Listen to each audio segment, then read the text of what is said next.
I'm jealous of dating, nah?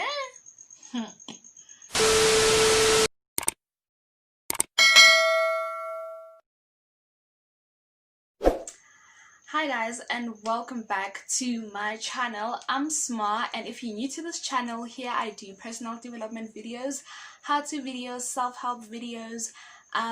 Girl talks are still coming for my girls, okay? And I also do cover songs, so if you think that's the content you would like, please do consider subscribing down below by clicking the red button down here. Please click that and join the squad. And if you are already part of the squad, it's nothing but love for you.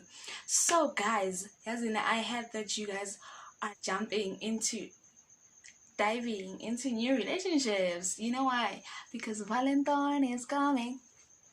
Where is your boyfriend? That's why Valentine is coming. Where's your boyfriend? So, since people are getting into new relationships, well, maybe not because of Valentine's or whatever, but whatever the reason is, guys, if it's time, okay? So, your girl is here to give you some newly dating pieces of advice to help you build a healthy relationship. So, let's get right into the video. Okay, just a quick disclaimer before I get into the video. Disclaimers are important. If you know me, you'd know that disclaimers are very important. So a very quick disclaimer is that I'm not a relationship advisor, a relationship therapist, whatever you want to call it. Like, I'm none of those things. I mean, like, guys, after all, okay? Abantu bayakhala angikhalingiwane sikhala sibaningi. So we all suffering.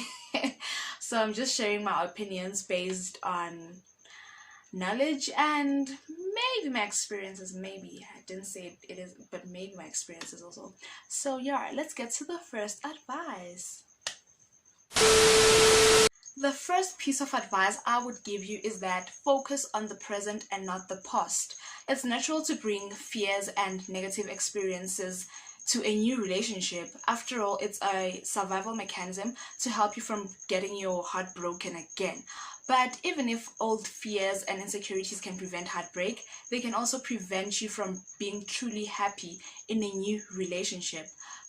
For example, if a past partner was unfaithful, don't distrust the new partner just because of what an ex-relationship was like. Focus on the new qualities of your new partner. If they're trustworthy enough to date, then it means you should trust them.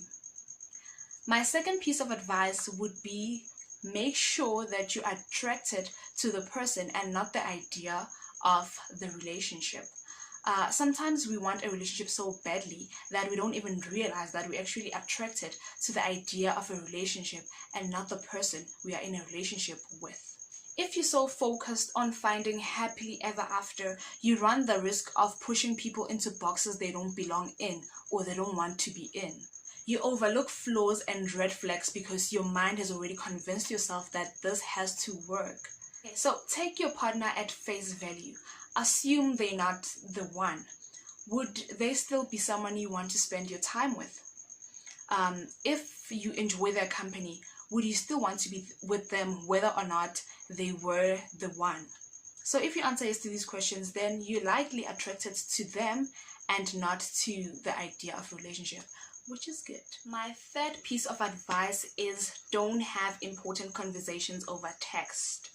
I repeat, do not have important conversations over text. Hey.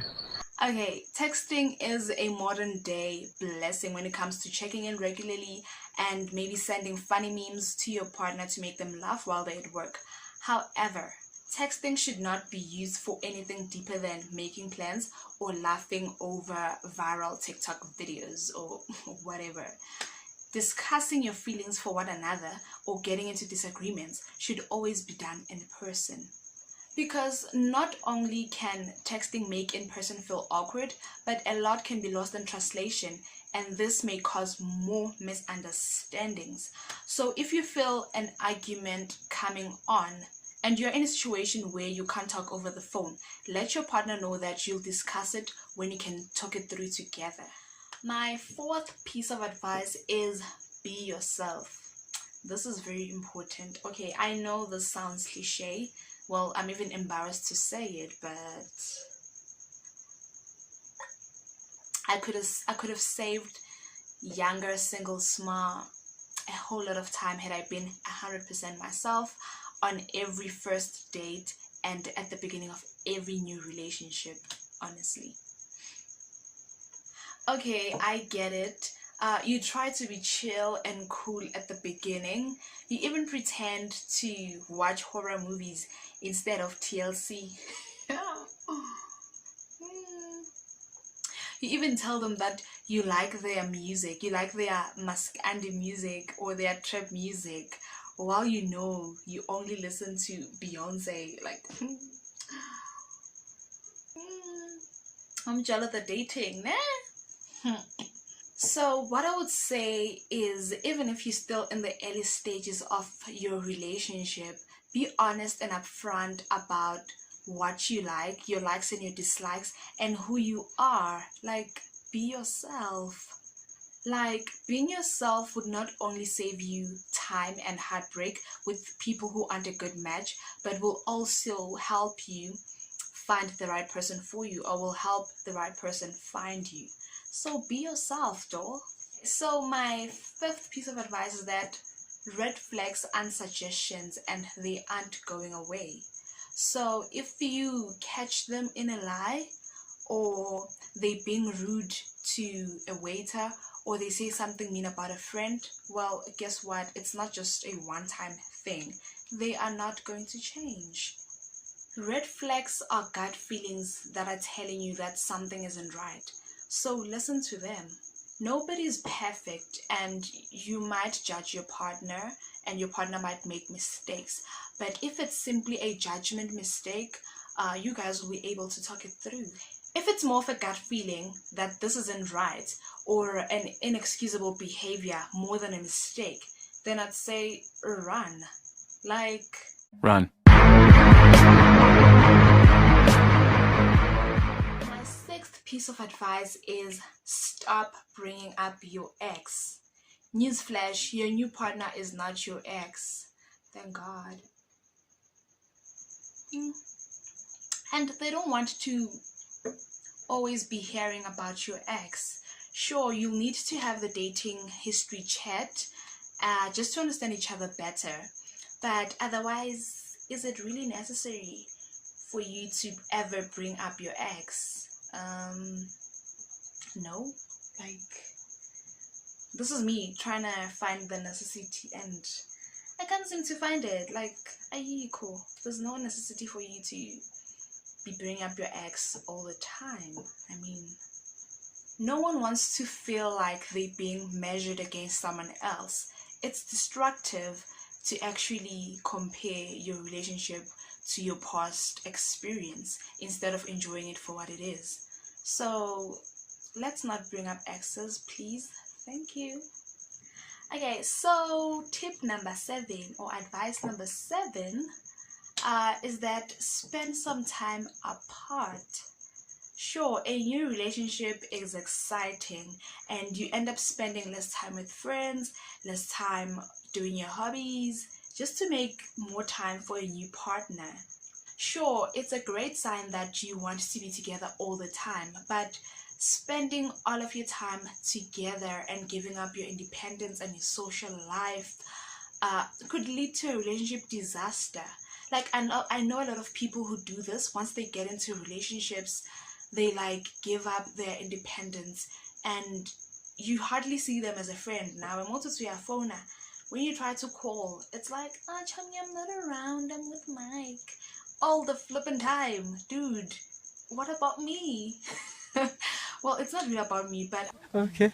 but I feel like you have to remember that even though this Smah is now in a relationship, there's still a Smah outside of this relationship, and you still have to maintain that Smah also. Maintain that independent Smah outside of the relationship. Okay, so please spend some time apart. Give us a chance, Natal. My last piece of advice is that relationships aren't 50-50. They are actually 100-100. Let me explain. Some of the best relationship advice I've received is that relationships aren't all about compromise or trying for 50-50. Contrary to popular misconceptions, you can't just contribute what you think is your share. For a happy, successful, healthy, long-lasting relationship, you need to contribute, or you need to give everything you're capable of and expect the same in return. Of course, conflicts will arise and will arise even more the longer you're together, but you should both be 100% in the relationship. You cannot split up relationship responsibilities like you split a check on a dinner date. Relationships really are, or they require 100-100 and not 50-50. Okay, so that's it from me. Those are my newly dating pieces of advice to help you build a healthy relationship. So what you should remember is that no relationship is perfect, and there's no manual to say how things would pan out or something like that. So just see what works for you, but obviously look out for the basic things. Things that should be standard, like communication and maybe actions speaking louder than words and all those kind of things, you know. If you enjoyed the video, please do give it a thumbs up and comment down below and share with us any of your newly dating pieces of advice that you think can help build a healthy relationship and can help a couple start their relationship on the right foot. And till next time, please tell them Smah was here. Bye.